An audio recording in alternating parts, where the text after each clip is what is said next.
또 계속해서 저는 주기도문을 살펴보고 있습니다. 예수님은 우리의 왕이십니다. 우리에게 날마다 말씀하시고 그 말씀에 우리가 반응하고 화답하는 저희들 되기를 간절히 소원합니다. 저는 지난 시간에 양식을 구하는 기도를 살펴봤죠.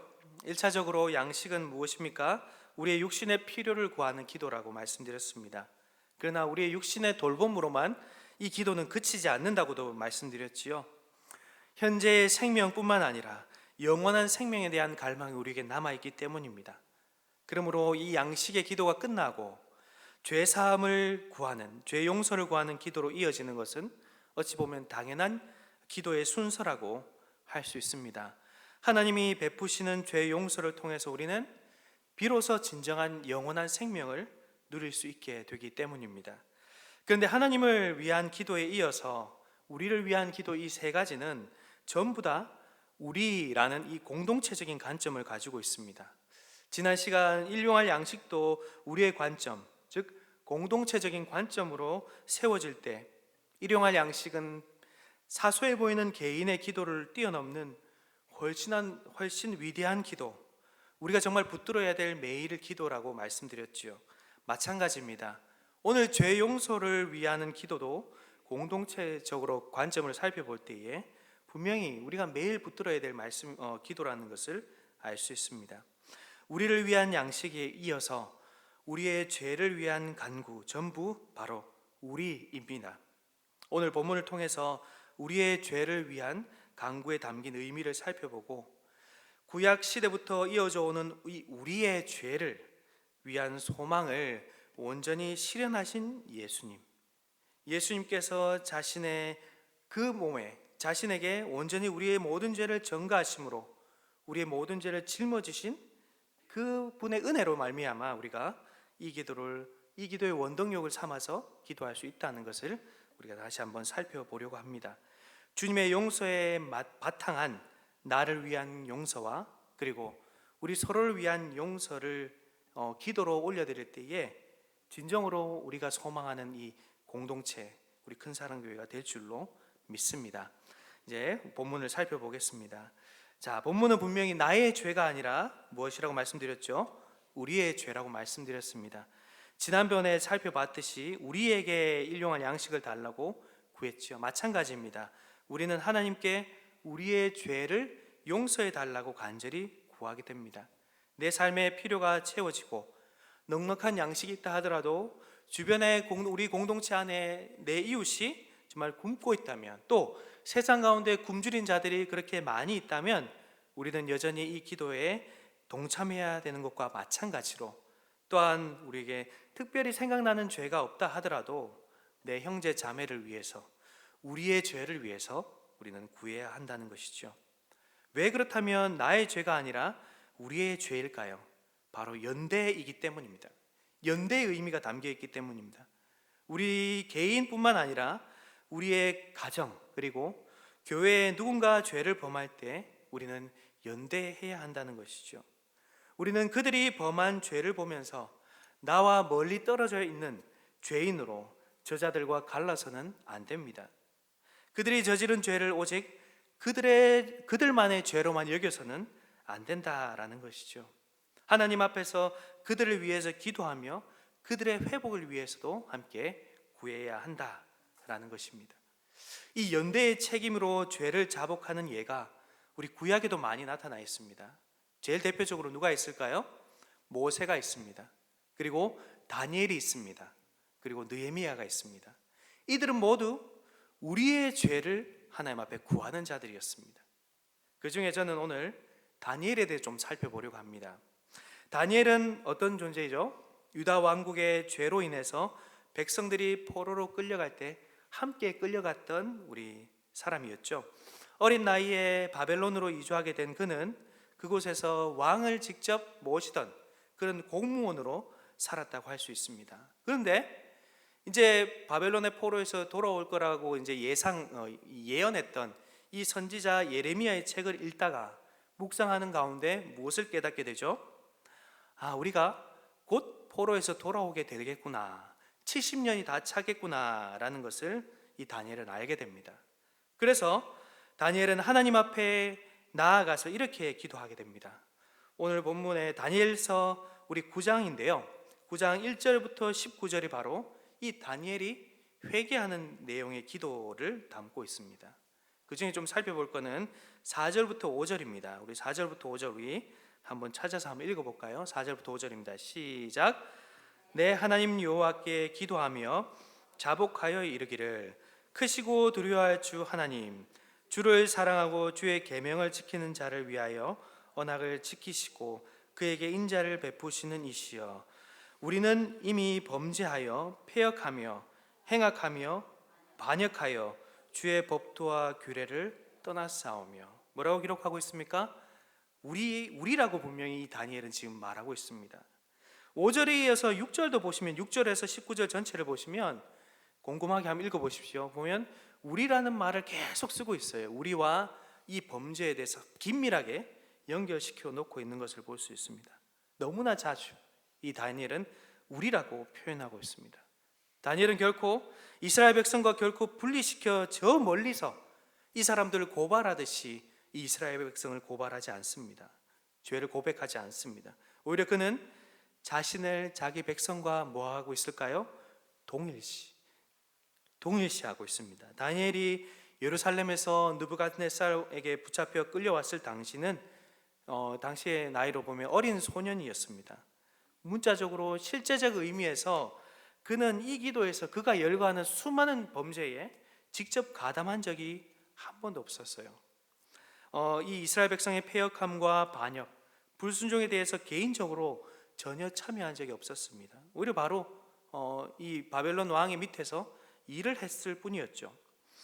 자, 이럴 때 포로로 잡혀갔기에 어찌 보면 어떨까요? 평생 자기 조상들에 대해서 원망이 있을 수도 있을 것 같아요. 저 같았으면 어린 나이에 그와 같이 부모의 품을 떠나서 아니면 부모가 없는 그 상황 가운데서 이런 상황이 벌어졌을 때 내 위에 있던 조상들의 그런 죄들에 대해서 원망했을 것 같습니다. 그렇지만 그는 어떻게 했습니까? 보시면 바와 같이 우리가 주의 법도와 규례를 떠났습니다. 그리고 6절도 마찬가지죠. 우리가 땡땡땡 하면서 말씀한 것을 듣지 아니하였나이다 라고 분명하게 기록하고 있습니다. 다니엘은 우리 죄를 고백합니다. 그는 그들의 미래뿐 아니라 그들의 과거에서도 자신이 자신의 백성과 너무나 밀접하게 연결되어 있다고 느꼈기에 옛날에 일어났던 죄를 그냥 단순히 회상하는 정도가 아니라 자신이 이 모든 죄의 일부 죄를 지었다고 하면서 이렇게 고백하고 있는 것이죠.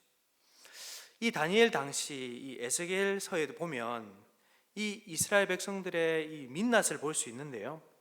이 예루살렘이 멸망하기 직전에 이스라엘 백성 사이에는 유행하던 속담이 있었습니다. 어떤 속담이냐면 에스겔서 18장 2절에 보면 이렇게 기록하고 있어요. 아버지가 신포도를 먹었으므로 아들의 이가 시다 라는 말씀이죠. 이 말씀이 무슨 뜻일까요? 부모가 잘못했기 때문에 아들이 지금 고생하고 있다 라는 뜻을 속담으로 만든 것입니다. 이스라엘 백성들은 자신들의 조상들의 얼마나 잘못했는지 그것도 물론 중요하지만 그것들이 전부 다 우리에게 고스란히 물려져 왔다, 대물림 되었다 라고 하면서 원망했다는 것이죠. 그런데 하나님은 그런 그들에게 뭐라고 이야기했을까요? 하나님 앞에서 자기들의 죄를 회개하기 대신에 부모의 탓만 하는 그들에게 에스겔서 18장 4절에 보면 이렇게 기록하고 있습니다. 우리 에스겔서 18장 4절인데 한번 읽어볼까요? 에스겔서 18장 4절입니다. 시작. 다 내게 속하소서.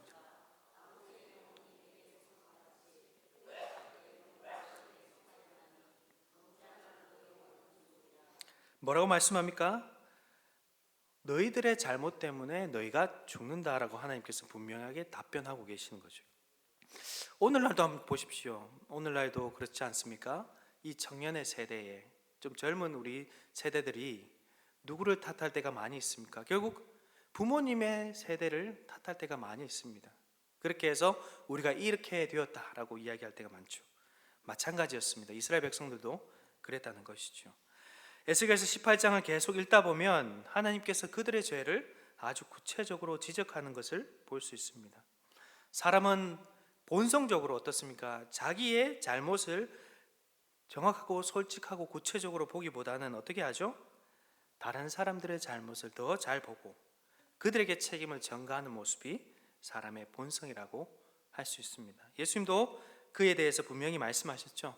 자기 눈 안에 있는 들보는 보지 못하고 다른 사람의 눈 속에 있는 티를 본다. 그것을 지적하셨습니다. 근데 다니엘은 어떻습니까? 다니엘은 그러한 성향과는 정반대의 사람이었습니다. 조상들의 잘못을 무엇이라고요? 우리의 죄로 고백하면서 그들의 죄를 용서해 주시기를 구하고 있습니다. 사랑하는 성도 여러분, 다니엘은 자신과 이스라엘 백성을 동일시했습니다. 그런 점에서 오늘 이 주님께서 가르쳐 주신 기도 보시면 우리의 죄를 위한 기도도 마찬가지다라고 할 수 있죠. 그 공동체의 연대 기도, 이 동일시 그리고 그 연합을 기본적으로 가르치고 있습니다. 우리는 여기서 진정한 교회의 모습, 교회로서 자신의 모습인 교회아의 모습을 우리는 봅니다. 교회 안에서 자기 자신을 발견하고 교회의 잘못이 또한 자신의 잘못이라고 생각하고서 몸 전체의 회복, 즉 그리스도의 몸된 교회의 회복을 위하여 구하는 것이 바로 참된 교회 속에 속한 자신의 모습이다라고 할 수 있는 것이죠. 다니엘서 9장을 통해서 우리는 우리의 죄에 대한 고백이 얼마나 중요한지를 다시 한번 깨닫게 됩니다. 우리의 죄에 대한 인식이 없으면, 의식이 없으면 우리는 어떻게 할까요? 그냥 자신의 개인적인 잘못, 개인적인 생각들에 대해서만, 그 문제에 대해서만 나열할 뿐으로 그렇게 기도할 뿐이겠죠. 하나님께서 이루어 가신 것은 무엇입니까? 하나님은 하나님 나라를 이루어 가십니다. 그리고 공동체된 이 교회를 세워 가십니다. 그러니 교회아로서, 즉 교회 속에 있는 자신으로서의 이 인식이 없는 사람은 교회를 위하여서 제대로 기도할 수가 없다는 것이죠. 다니엘은 조상의 그 죄를 자신의 죄로 생각하고서 우리의 죄를 용서해 주시기를 구하고 있습니다. 이스라엘 나라를 회복해 주시기를 구하고 있는 것이죠. 자, 그렇게 다니엘이 이렇게 기도하자 하나님께서는 어떻게 응답하셨을까요? 오늘 이 다니엘의 기도의 19절 이후 보시면 이 9장부터 20절까지 9장 20절부터는 그 응답에 대한 내용이 담겨 있습니다. 성전에서 이 저녁 제사를 드리는 시간에 이 다니엘 앞에 누가 찾아왔을까요? 바로 천사 가브리엘이 찾아옵니다. 그리고 하나님께서는 다니엘이 나의 죄와 나의 백성 이스라엘의 죄, 즉 우리의 죄를 고백하는 그 기도에 그 응답으로서 천사를 보내고 계시는 것이죠.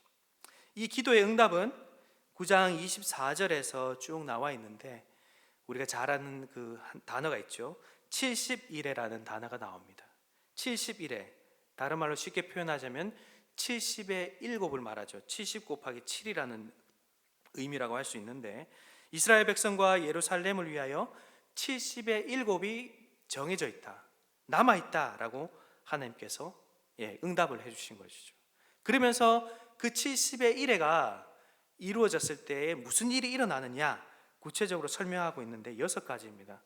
반역의 죄가 그치고 죄가 끝나고 또 죄악을 속하고 영원한 의가 시작되고 또 선지자들의 그 예언이 확증되고 마지막으로 지극히 거룩한 곳이 기름 부음을 받을 것이다 라고 하나님께서 이 천사를 통해서 응답해 주시는 것이죠. 다니엘은 무엇보다도 이 70년, 문자적인 이 70년을 근거해서 하나님 앞에 기도했는데 하나님께서는 이 가브리엘을 통해서 무엇이라고 응답하셨을까요? 바로 상징적인 수, 이 70에 7번 있을 것이고 그때가 되어야 비로소 죄의 문제가 온전히 해결되고 성전이 온전히 회복될 것이다 라고 하나님께서 응답해 주셨다고 할 수 있습니다. 자, 우리가 조금 더 살펴봐야 되는데 25절부터는 이제 이 70에 대해서 70과 이 7을 세 번에 나누어서 이 하나님께서 설명하시는 모습을 볼 수 있습니다. 자, 이게 조금 긴데요. 25절, 26절, 27절인데 제가 25절 읽고 26절 우리 한번 읽어주시기 바랍니다. 25절 제가 읽겠습니다. 그러므로 너는 깨달아 알지니라 예루살렘을 중건하라는 영이 날 때부터 기름 부음을 받는 자 곧 왕이 일어나기까지 7이레와 62이레가 지날 것이요 그 곤란한 동안에 성이 중건되어 광장과 거리가 세워질 것이며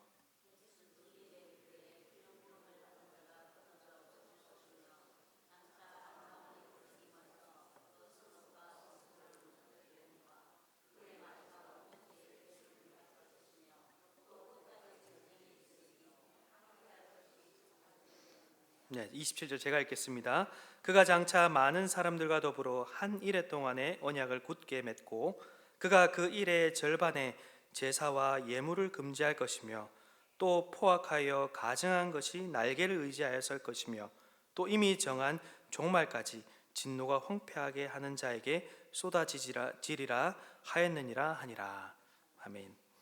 자, 여기 보시면 이 세 단계로 나와 있는데 첫 번째는 7일에, 그리고 두 번째는 62일에, 마지막으로 한 일에, 이렇게 세 단계로 나와 있죠. 자, 일회가 뭐냐면 7이라는 뜻이십니다. 그래서 이것을 번역해 보면 이런 말이죠. 첫째는 일곱의 기간에 기름 부음 받은 이 지도자가 나온다라는 뜻이고, 둘째는 7의 시기에 예루살렘 성이 건설되지만 고통의 시간이 계속 지속될 것이다. 그래서 이 두 시기를 합하면 어떻게 될까요? 덧셈을 잘 하시지만 제가 다시 더해보면 7 더하기 60이니까 69가 되겠죠. 69, 7이 되는 것입니다. 그리고 나서 69, 7이 지나면 기름 부음을 받은 자가 끊어지고 성과 성전을 파괴하는 전쟁이 있을 것이다 라고 하는 것이죠. 그리고 마지막 단계가 바로 하나 일곱, 즉 한 일회니까 하나 일곱이 되겠죠. 그 일곱에 이제 많은 사람과 이 새 언약을 세워서 제사와 소제를 그치게 하고 황폐케 하는 성전이 성전 날개에 있다가 확정되는 멸망으로 없어지게 될 것이다 라고 예언하고 있습니다.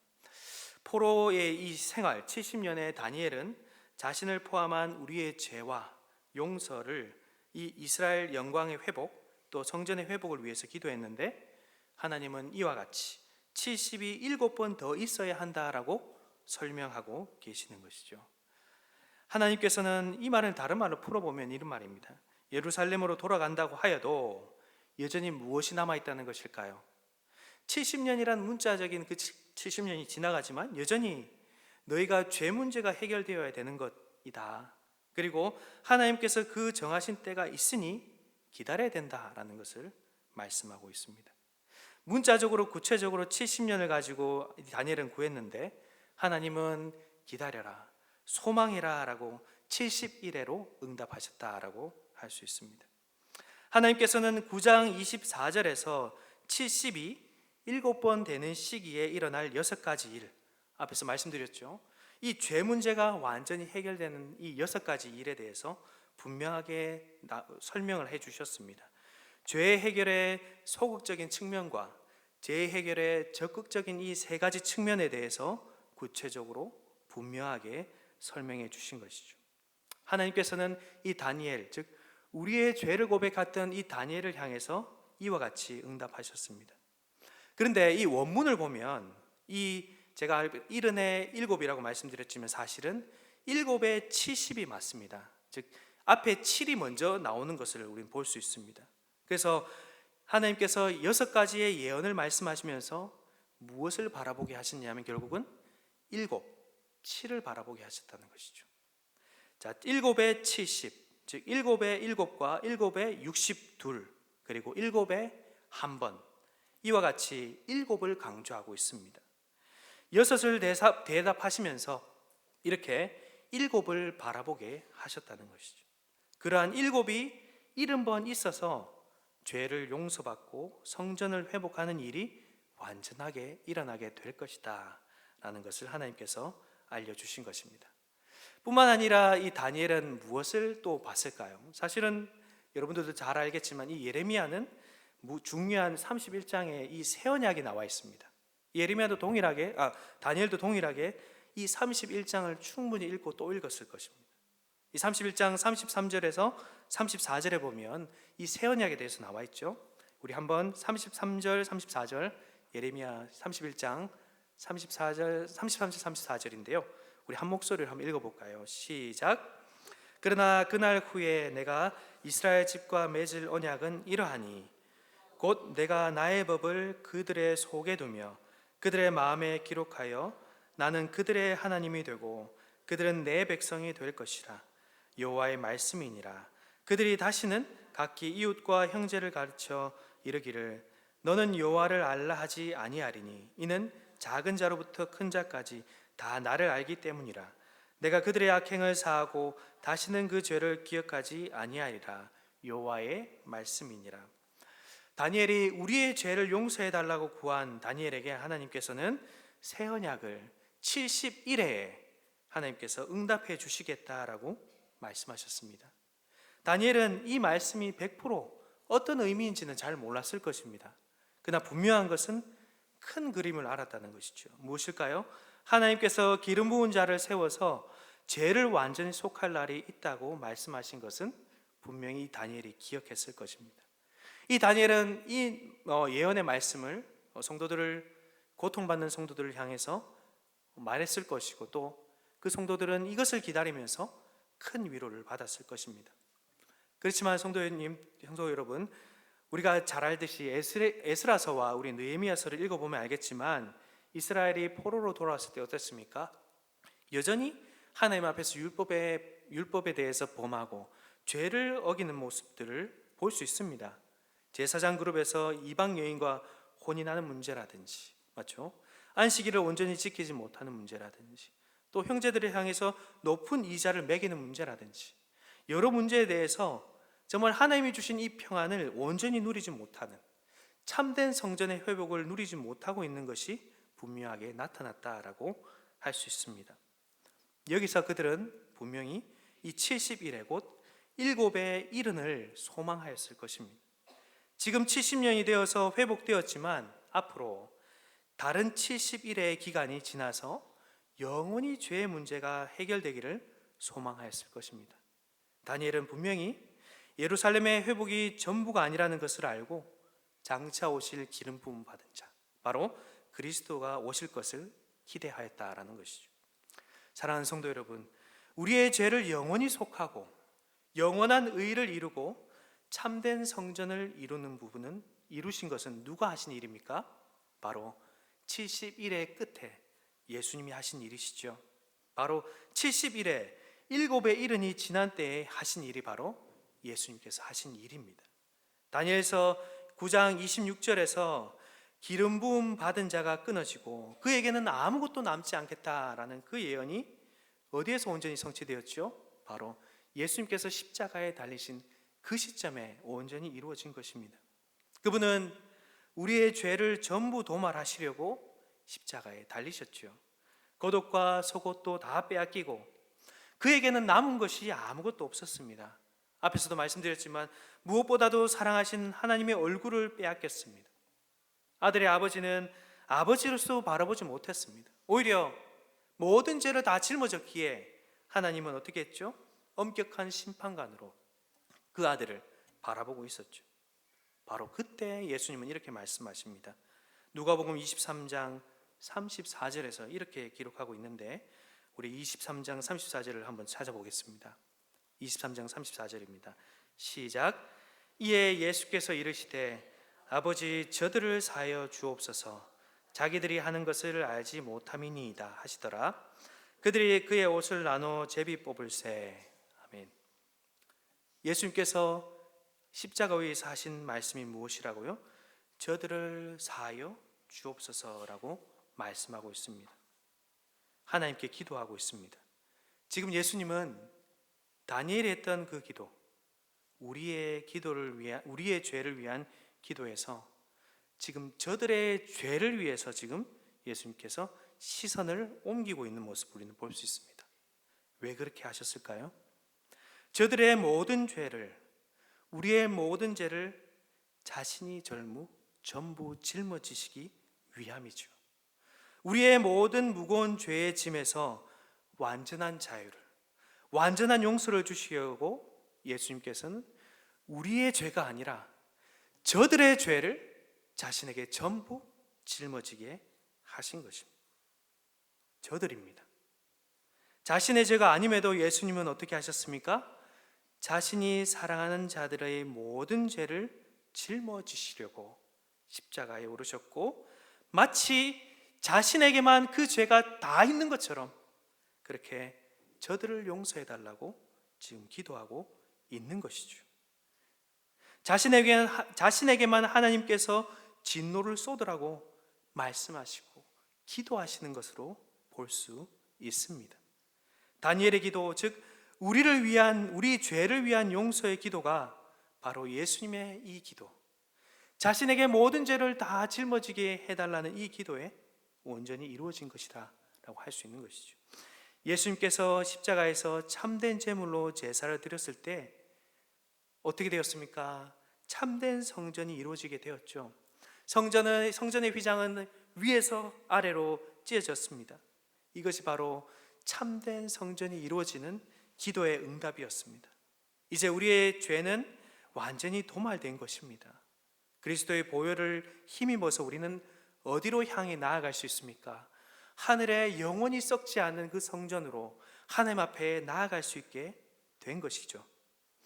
하나님을 아버지라고 부르면서 하나님과 교제할 수 있게 된 것입니다.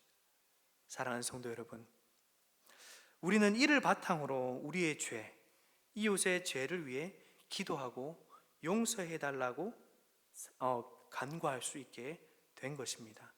다니엘서 9장의 71에는 다른 말로 번역하면 이런 말이죠. 7의 70번이라고 제가 말씀드렸습니다. 이 말을 예수님도 똑같이 제자들에게 하신 적이 있습니다. 언제였을까요? 바로 용서라는 맥락 안에서 예수님도 똑같이 이 말씀을 하셨어요.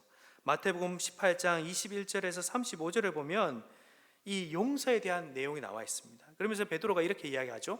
주여, 나에게 죄를 짓는 사람에게 내가 몇 번 용서해 주어야 합니까? 하니 예수님이 뭐라고 말씀하셨을까요? 7번에 70번 용서해 주라고 말씀하십니다. 우리 한번 찾아볼까요? 마태복음 18장 22절입니다. 마태복음 18장 22절, 우리 한번 한 목소리로 한번 읽어볼까요? 네, 시작. 내게 이르노니 7번뿐 아니라 7번을 70번까지라도 할지니라. 아멘. 이 말씀은 문자적으로 490번만 용서하고 491번은 용서하지 않아도 된다라는 그런 뜻이 아니겠죠. 다니엘서에서도 70일에는 상징적인 문자였듯이 예수님께서도 마찬가지입니다. 무슨 의미일까요? 완전히 용서하라는 의미입니다. 여기서 다시 한번 생각해 봅시다. 우리는 누군가를 완전히 용서할 수 있을까요? 모르겠습니다. 사소한 문제이면 모르겠지만 우리는 생각보다 우리 마음에 그를 향한 분노와 미움이라는 가시를 숨겨두고 살 때가 많이 있습니다. 하나님과 우리는 다릅니다.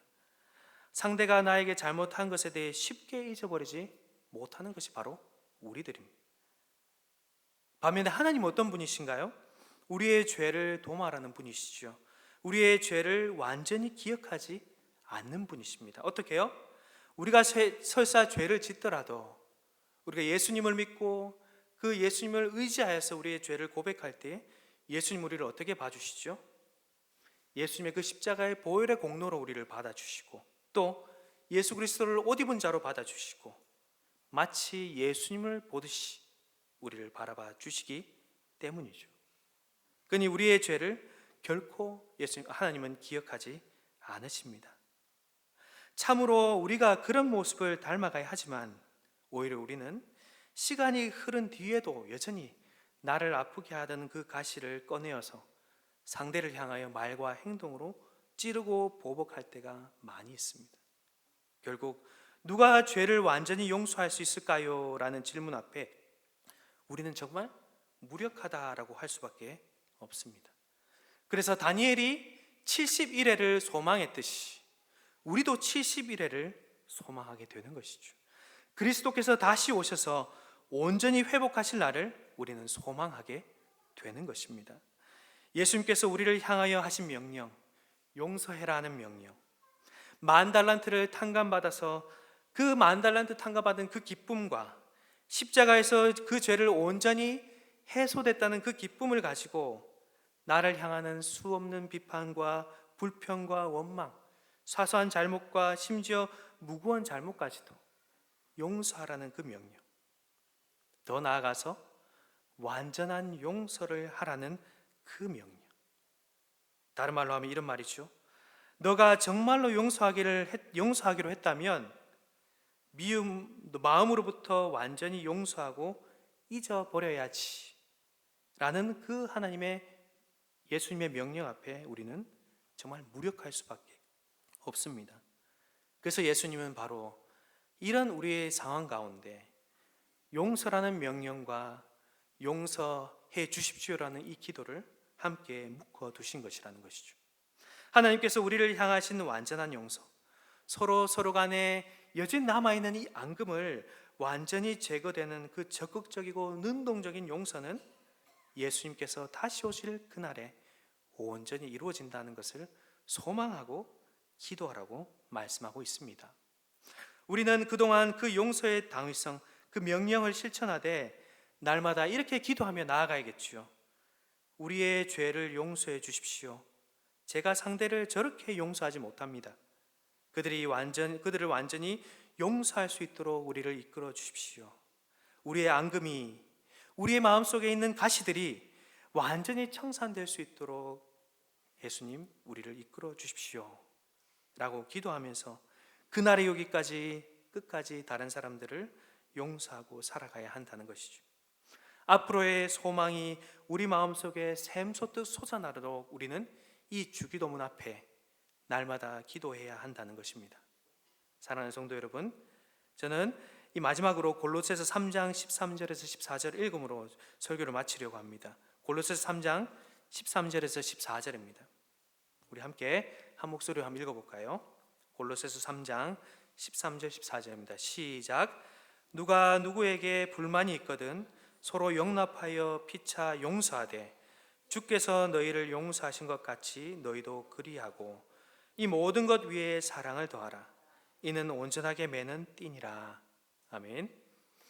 앞에서 설명드렸던 이 모든 상황들을 우리가 기도에 녹여내는데 오늘 이 말씀을 통해서 우리는 잘 알 수 있습니다. 용납하기 어려운 우리 자신을 다시 하나님 앞에 세우고 소망을 주는 기도와 함께 참된 용서로 상대방을 용납하며 살아가는 우리 큰사랑교회 성도들 다 되시길 바랍니다. 주께서 우리를 그렇게 이끌어 가실 것입니다. 말씀을 맺겠습니다.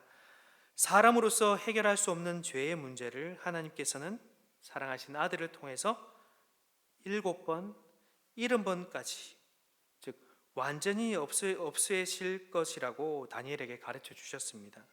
그리고 정말 예수님은 십자가 위에서 이 모든 것을, 자신의 모든 것을 다 빼앗기면서 그 구원을 이루셨지요. 그리고 우리에게 이 기도를 주셨습니다. 우리가 우리에게 죄 지은 자를 사하여 준 것 같이 우리 죄를 사하여 주옵소서라고 기도하라고 가르쳐 주셨습니다. 다니엘이 우리의 죄를 고백할 때에 그의 마음에는 어떤 마음? 조상을 향한 원망이 없었습니다.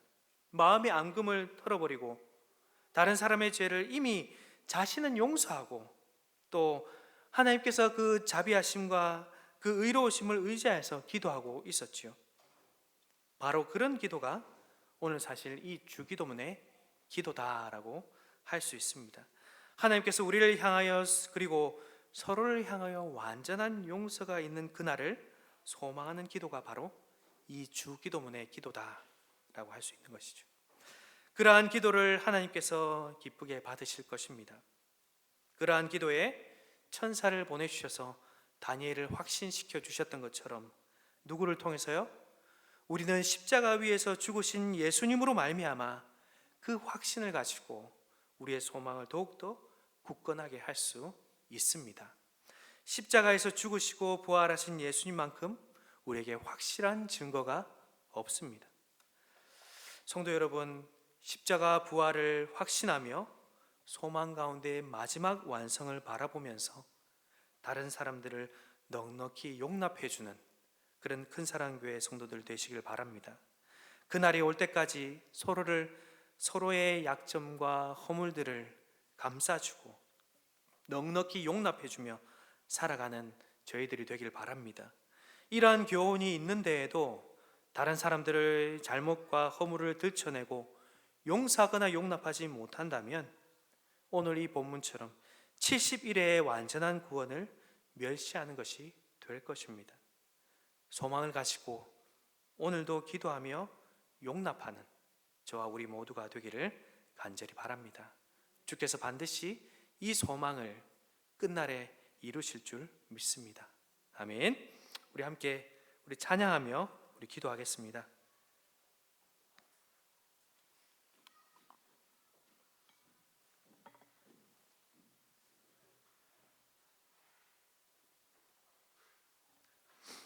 우리 찬양 내 마음의 주를 향한 사랑이 우리 함께 찬양하고 우리 기도하겠습니다.